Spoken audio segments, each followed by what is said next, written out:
Alien Romulus est un film correct, mais correct moins. Non pas sans quelques points que j'ai beaucoup appréciés, mais j'en suis quand même ressorti avec pas mal de déceptions. Je n'ai pas ressenti de gros problèmes dans l'écriture globale, ou dans la réalisation. Ça se regarde très bien, mais le problème que j'ai avec ce film est qu'il me manque beaucoup de choses pour que ce soit plus consistant. Je n'ai pas l'impression d'avoir senti la menace des Xénos, et à peine des facehuggers qui d'ailleurs rataient plusieurs fois leur cible, et dont une seule personne arrivait à s'en défendre et à en repousser sans trop de problèmes.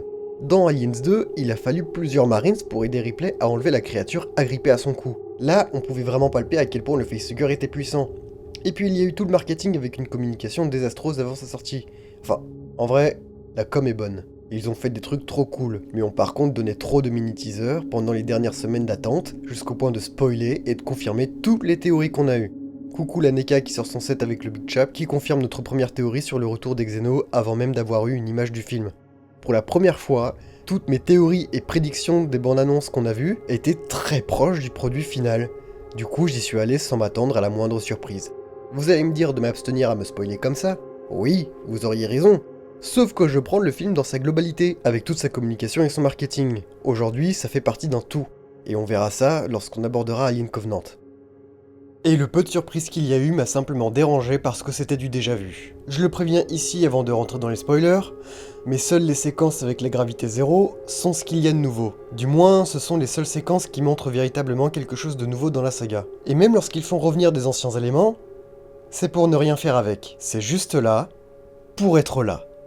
Genre, vous voyez le plan avec la brume bleue qu'on a eu dans le trailer? Eh ben c'était tout. Il n'y a rien eu avec. Ça ne sert pas de capteur de mouvement, il n'y a aucune explication à sa présence ici, aucun jeu sur son visuel, rien. C'est juste là, pour être là. Comme les soi-disant easter eggs à Alien Isolation avec la borne de sauvegarde qu'on ne voit pratiquement pas finalement. Ou encore le levier pour ouvrir un sas. C'est juste là pour être là et dire coucou, regardez, on est fan et on fait plaisir à tout le monde, à ceux qui connaissent les films, les jeux, les préquels.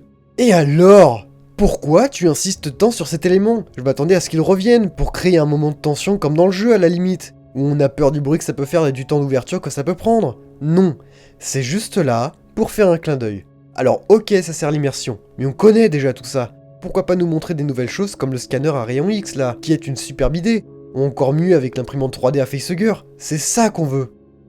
On est passé de l'annonce du film en 2022 avec un j'ai pas envie pour continuer avec un je m'en fous et finir avec un on verra bien ce que ça donne.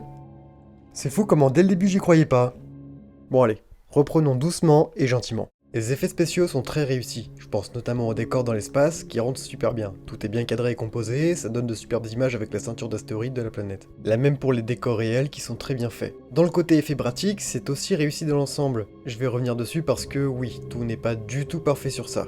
Dans le réussi, je pense notamment à la scène du chestbuster qui est vraiment puissante et horrible, où on voit carrément une côte sortir de la poitrine. Les interactions avec les facehuggers sont assez bien foutues et bien dégueulasses. Pareil pour la mutation du chestbuster en xénomorphe adulte, que j'ai trouvé vraiment bien faite, mais dont j'aurais préféré aimer en voir plus. Le sang acide pour le coup, ça j'ai trouvé vraiment très cool, probablement la meilleure représentation de la saga sur ça. On voit que ça ronge très rapidement n'importe quel matériau, ça en donne des sueurs froides. La photographie est superbe avec une lumière qui va beaucoup jouer sur le jaune, et transformer cette couleur en quelque chose qui annonce un danger imminent et proche. Concernant le casting, dans une interview, Fede a dit qu'il voulait des jeunes, parce qu'ils paraissent plus crédibles dans les films d'horreur. C'est un point de vue qui se défend, sauf qu'ici, les personnages sont fades et insipides, je n'ai eu aucune compassion pour eux. Vraiment, je ne me suis attaché à personne, à part le prénom de l'androïde, le reste je dois aller sur internet pour m'en souvenir. Ils sont parfois vraiment lourds, surtout le gamin qui insiste avec sa haine des androïdes. C'est bon mec, on a compris. En plus, son arc ne sert absolument à rien. Sa haine envers les synthétiques n'est pas du tout développée. On aurait pu avoir une scène où il se retrouve isolé avec Andy, où il se dit que c'est la bonne occasion pour le dégommer, donc il se battrait. Je sais pas, on peut imaginer qu'Andy finisse par le maîtriser, et pourquoi pas lui sauver la vie en même temps à cause d'un facehugger qui passe, ou d'une chute mortelle, puis qu'il lui explique avec compassion pourquoi l'androïde qui a laissé ses parents mourir a fait ça, avec des justifications plus approfondies. Le gars aurait fini par comprendre, malgré le mal qui le hante et la haine qu'il a au fond de lui, il verrait qu'Andy et les synthétiques ont quand même une certaine humanité, et peut-être qu'il finirait par avoir sa rédemption se sacrifiant pour Andy. Ça aurait même commencé à développer l'arc qui arrivera plus tard avec les Autons qui se battent pour leurs droits, mais non, absolument rien n'est développé. Ce personnage ne sert à rien à part se plaindre. C'est juste un PNJ qui a pour fonction d'être de la chair à canon. Putain, et il y en a qui trouvent que Romulus est meilleur qu'Alien 3 et 4. Sérieusement? D'ailleurs, seul l'androïde, dont j'avais, je le répète, prédit avant même d'avoir vu une seule image il y a quelques mois, est intéressant à suivre. Et encore, il n'a pas de réelle évolution parce qu'ils vont pas arrêter de lui changer ses protocoles et de le rebooter plusieurs fois.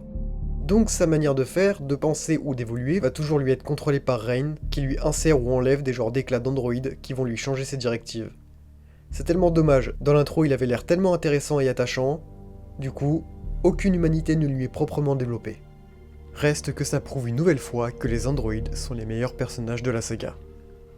Même la créature à la fin, qu'on semble appeler maintenant par Offspring, elle a beau être terrifiante, avec son corps grand, long, fin et déformé, ça reste du déjà vu que ce soit à travers les expériences et abominations du pathogène dans les préquels, ou dans les clonages de l'Auriga dans Alien 4. Là encore, c'est toujours pas nouveau hormis le design de la bestiole, je suis tolérant comme je l'ai dit, mais ça reste un mélange entre un ingénieur et un xéno. C'est la 5e fois dans la saga où on a un final similaire. Alien 1 avec l'évacuation du Big Chap dans l'espace, Aliens 2 avec la reine, Alien 4 et son newborn éjecté de manière hardcore, et enfin Covenant. Romulus nous montre juste une énième scène d'éjection, mais en mélangeant littéralement tous les styles de chaque film. Le trou avec de l'acide, la bestiole qui retient l'héroïne au bord de l'espace, la combinaison spatiale, et la libération d'un poids lourd pour faire évacuer la créature. Niveau scénario, j'ai pas grand chose à dire dessus, à part quelques petites choses qui me dérangent, et dont là, si vous avez les réponses, je suis preneur. Pourquoi, dans Aliens 2, le comité semble ne pas connaître l'existence du xénomorphe lorsqu'ils interrogent Ripley au début du film, alors que là, ils vont directement dans l'épave du Nostromo pour récupérer l'alien, en sachant exactement ce qu'ils cherchent. Est-ce que dans Aliens 2, ils font la sourde oreille? Est-ce que cette partie de Weyland-Yutani n'est pas encore informée de l'existence du xéno? Voilà, c'est probablement la seule question que j'ai par rapport au scénario de Romulus. Burke a l'air au courant de quelque chose, mais c'est léger parce qu'il ne semble pas avoir tous les détails, et montre qu'il essaie de croire ce que dit Ripley en espérant justement que ce soit vrai. Donc je pense que c'est une mission secrète au sein d'un département de Weyland-Yutani qui a dû capter les derniers signaux du Nostromo avec sa position. D'ailleurs, le cadavre du Big Chap est assez proche du centre des débris du vaisseau, sachant que normalement il a déjà parcouru quelques milliers de kilomètres dans le Narcissus avant d'en être éjecté. C'est pas très logique. Sauf si, avec la propulsion du Narcissus, il a été renvoyé en direction des débris du Nostromo. Et là, c'est plausible. Mais bon, ça je veux bien l'accepter, ça permet d'économiser des plans et d'introduire rapidement les détails sur la réapparition des aliens. Ce qui est cool, c'est qu'on apprend quand même pas mal de choses sur les xénomorphes. Que la météorite était bien une imitation de Big Chap, et qu'un cadavre d'alien peut facilement voyager comme ça dans l'espace pour aller à nouveau infester une planète. Et si vous avez compris, vous savez où je veux en venir. Peut-être que la reine d'Aliens 2 est également quelque part dans sa chrysalide dans les profondeurs de la galaxie. Maintenant, reste qu'une chose me perturbe encore. Je n'ai pas totalement la réponse, mais est-il encore vivant et en pleine hibernation, ou bien il est mort? Parce qu'au moment où les jeunes retrouvent l'androïde à moitié coupé, Rook, on a un cadavre de xénomorphe juste à côté, pendant au plafond, empalé dans un pistolet harpon qui semble être le même que celui qu'utilise Ripley. Du coup, est-ce le Big Chap qui s'est échappé et après s'est fait abattre, toujours avec le bout du harpon empalé dans son corps, ou juste un autre xéno empalé ici avec cette même ref? J'avoue qu'avec la lumière en contre-jour et les plans rapides, j'ai pas le temps de bien voir. Enfin bref, si vous avez les réponses, n'hésitez pas. J'aurais en tout cas bien aimé en voir plus. Je suis également assez content d'avoir eu quelques éléments en rapport avec les préquels, à travers le pathogène qui est récupéré des clones du Big Chap. Du moins, c'est ce que j'ai compris. La façon dont les expériences avec le liquide sont tournées est intéressante. Ils veulent en faire un genre de sérum qui améliore les humains pour coloniser un espace toujours plus lointain. Ça parle d'évolution humaine. Bon, je viens de me rendre compte que même là, c'est pas nouveau. Récemment, dans le même délire un peu similaire, on a eu Aliens Dark Descent. Reste que là encore, un autre détail par rapport à ça qui rend une nouvelle fois les personnages complètement cons, est qu'ils ne regardent pas la vidéo en entière sur la mutation du rat infecté par le pathogène, dans le laboratoire, et ne remarquent même pas son cadavre juste à côté qui ressemble plus à rien.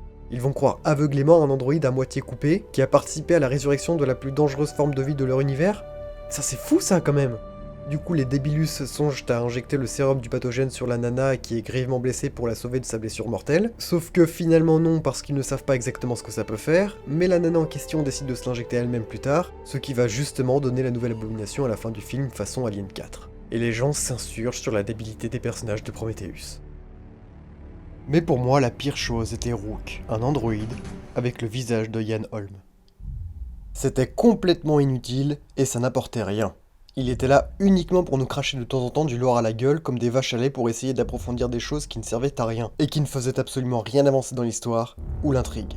Il est juste là pour expliquer le pathogène et préparer une scène finale avec cette nouvelle bestiole. Son visage était tellement étrangement fait que je n'arrivais pas à y croire, ça n'a aucun intérêt de le faire revenir à part pour le fanservice. Ça aurait été un autre visage méconnu, ça ne m'aurait pas dérangé, j'aurais même préféré. Puis on peut rajouter que même ici ça fait Alien 3 avec le robot coupé en deux qu'on réactive pour avoir des informations. Il est ici pour créer un pseudo-antagoniste qui est surtout là pour exposer du lore maladroitement à coups de marteau. À la limite qu'il ait le même visage, pourquoi pas. Mais il aurait fallu au moins faire l'effort de le développer autrement et d'arrêter de lui faire dire les mêmes répliques cultes du premier film. Là aussi niveau fanservice, c'est la fête au grand n'importe quoi. Il y a au minimum 6 à 7 répliques cultes, pour sûr, qui sont reprises des 2 premiers films. Ça en devenait insupportable. J'avais juste l'impression qu'un fan me crachait dans le cul. Pardon pour l'expression, mais ça m'a vraiment fait chier pendant toute la séance dès qu'une seule de ces répliques était prononcée, en croyant que ça me faire plaisir, alors que non. La salive s'assèche et ça irrite très vite.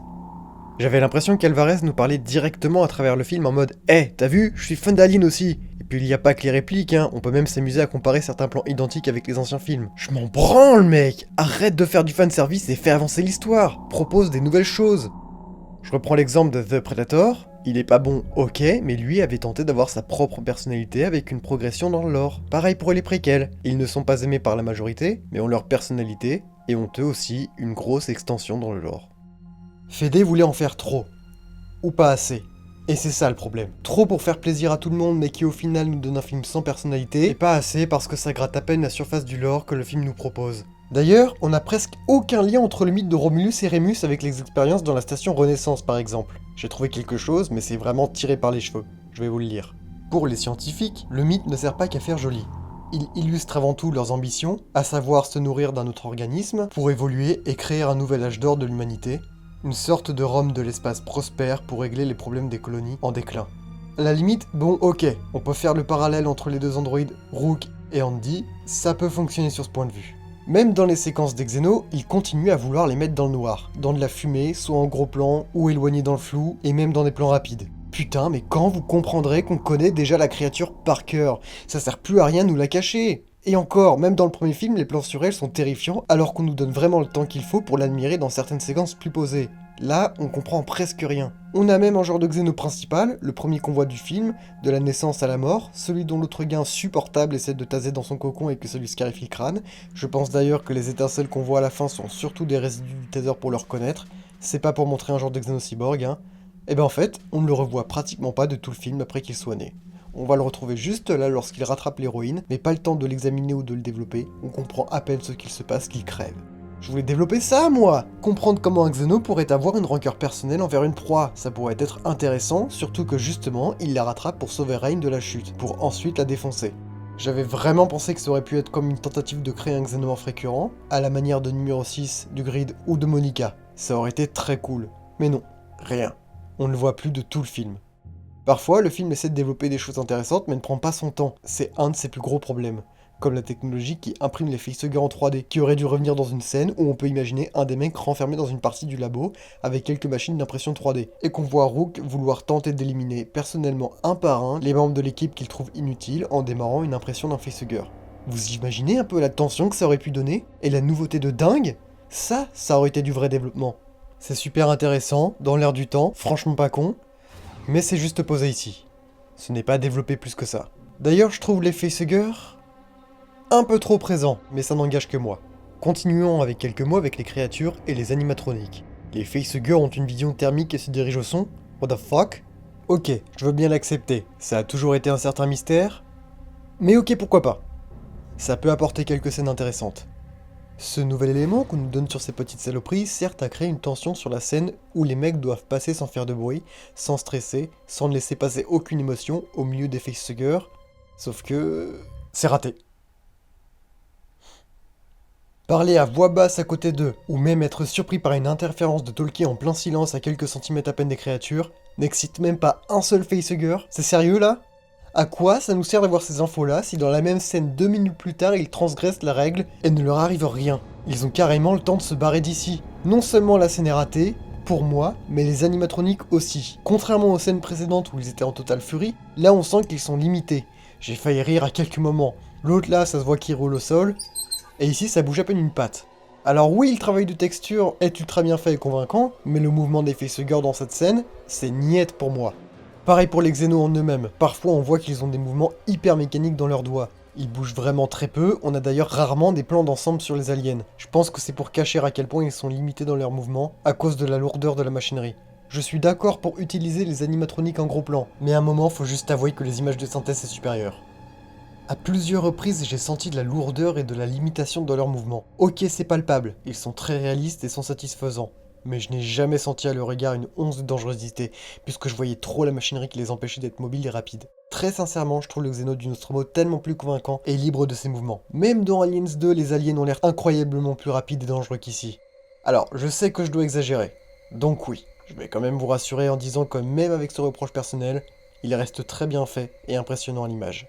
C'est vraiment un point que je peux trouver dommage, surtout que personnellement, ce nouveau design est top tier, et probablement le meilleur qu'on ait eu la chance de voir dans la saga. Je pense qu'on va finir avec la scène d'action de fin de film, dans le couloir avec les néons jaunes. En fait, ce qui m'énerve ici, c'est que pratiquement toute la finale se passe dans ces lieux. Les aliens ne viennent même que d'un côté, donc ça appuie encore plus sur ce que je dis quand pour moi, c'est les Xénos les moins menaçants de toute la saga. On voit clairement pas grand chose. Rain défonce facilement et sans problème une dizaine d'aliens comme ça à la suite, même si je dois bien l'avouer que le flingue façon Smart Gun est trop stylé. Et d'ailleurs, pour la première fois, aucun Xéno ne saute sur Rain qui leur pointe une arme. Donc maintenant ils reconnaissent aussi les armes? Ok, pourquoi pas. Ça montre qu'ils peuvent être très intelligents. Mais c'est incohérent avec le reste de la saga, surtout par rapport aux scènes d'action avec les tourelles d'Aliens 2. Et pour finir, la scène qu'on attendait vraiment de découvrir, celle en gravité zéro, en plein milieu du sang acide de Xenomorph. Alors, en vrai, la scène est bien amenée. Le souci, c'est que c'est trop rapide. Rain et Andy s'en sortent trop facilement et sans la moindre éraflure. C'est tellement décevant. C'est fou comment la séquence n'a plus aucune tension.